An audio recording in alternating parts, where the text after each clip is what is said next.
Hey guys, welcome to my third and final video on my expectations for Dragon Age 4.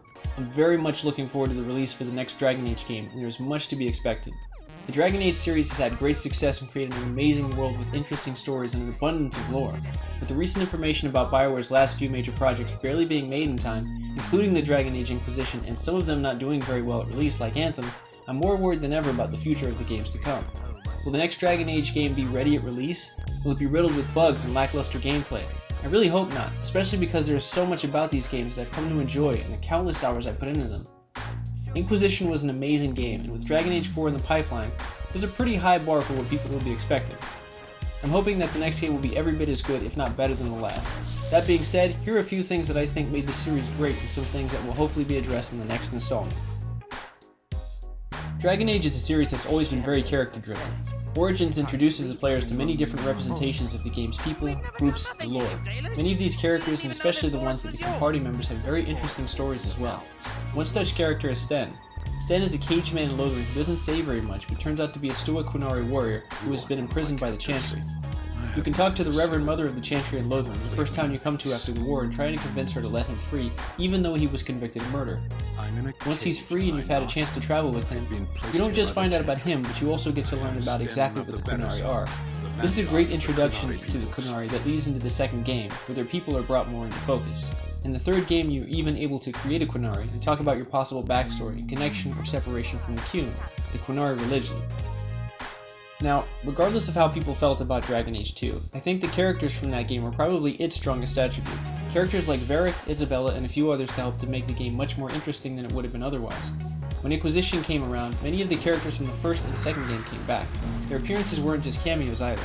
Many of the characters' return allowed for much more of their personal stories to be fleshed out. How did Templar Cullen from the first game come to be commander in the Inquisition, bearing witness to the circle crumbling and demons swarming the tower? How would he ever come to trust any mage? Where did Liliana and Morrigan go after their adventures with the Grey Warden hero Ferelden? How did Varric and Cassandra come to work together under the new Inquisitor? And what happened after the major events in Kirkwall?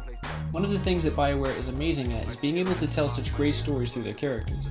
The next game in the Dragon Age series will have quite a bit to live up to in this regard and leaves lots of questions to be answered. I'm wondering if other characters may make their appearance in the fourth game that maybe didn't make it in any others after their first appearances.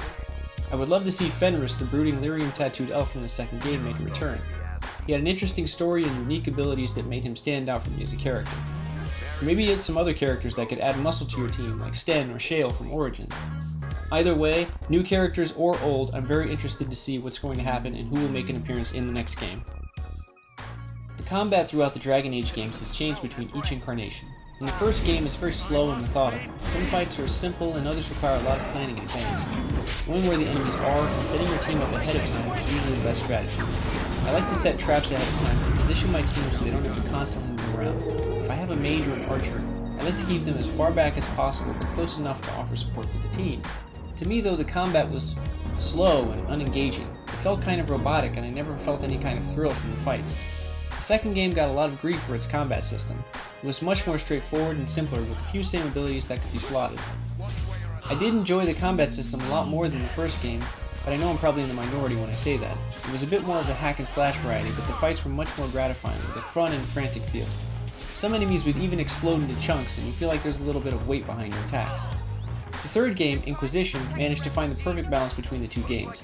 You could still only slot a few abilities and could directly attack opponents like in the second game, but you could also stop gameplay and move your teammates into strategic positions while using abilities that would take advantage of said positions.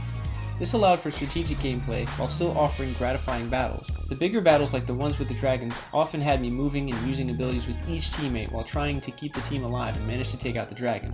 It felt very hands-on, which may or may not be a bad thing.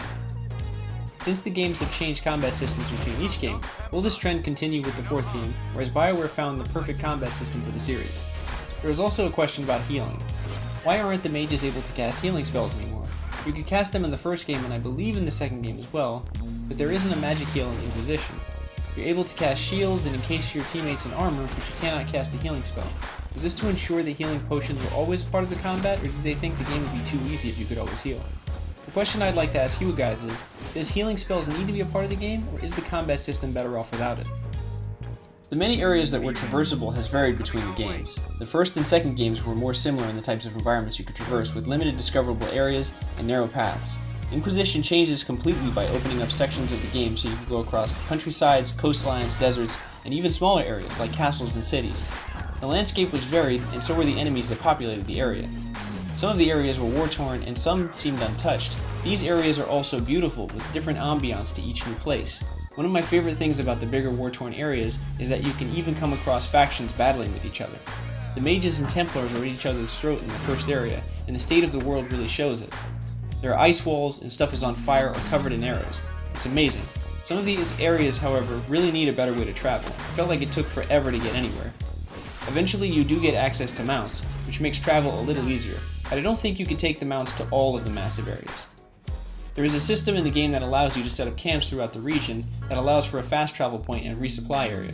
Your characters can rest and heal their wounds so that they can continue adventuring without having to leave the area entirely. Now, in my opinion, the best representation of armor and weapons customization came in Inquisition. You could create armor and weapons or enhance them with upgrade slots. You could add a grip or a pommel to a sword to increase specific stats, or place a rune on the weapon that provides a specific element to your attacks. You can do the same with armor and make specific pieces that are much stronger. What I think should be added to the next game is an actual aesthetic customization. Maybe I want a fully upgraded sword, but I want it to look a specific way. How about a giant two-hander with runed-in markings and spikes across the back of it? The same with armor. I don't want some of the best armor I can create to have thigh-high boots. How about letting me make armor that looks a certain way and allows me to upgrade the base stats later? There is also the possibility of adding more fashionable items after character creation, so you can add stuff later. Why not give the option to have more than just armor? What about adding vanity items like an eye patch or maybe a scarf? Maybe throw on a pair of fashionable gloves or a snazzy cape. Your characters could also have the possibility of getting haircuts that aren't available when you first create your character. This to me would add a little bit more of uniqueness to each character you create and help to focus in on what you actually want your character to look like. So that's it, guys. Those were some of my final expectations for Dragon Age 4. I love the Dragon Age series, and I'm hoping that enough lessons were learned with Anthem that we can only expect the best from this point on. This game has so much potential, and with the success of the last game, I think they will knock this one out of the park. So what do you think about the next game? Are you guys excited? Is there anything you're looking forward to? Please let me know in the comments below. If you enjoyed this video or thought it was helpful, please like and subscribe. Thanks, guys. See you next time. Bye.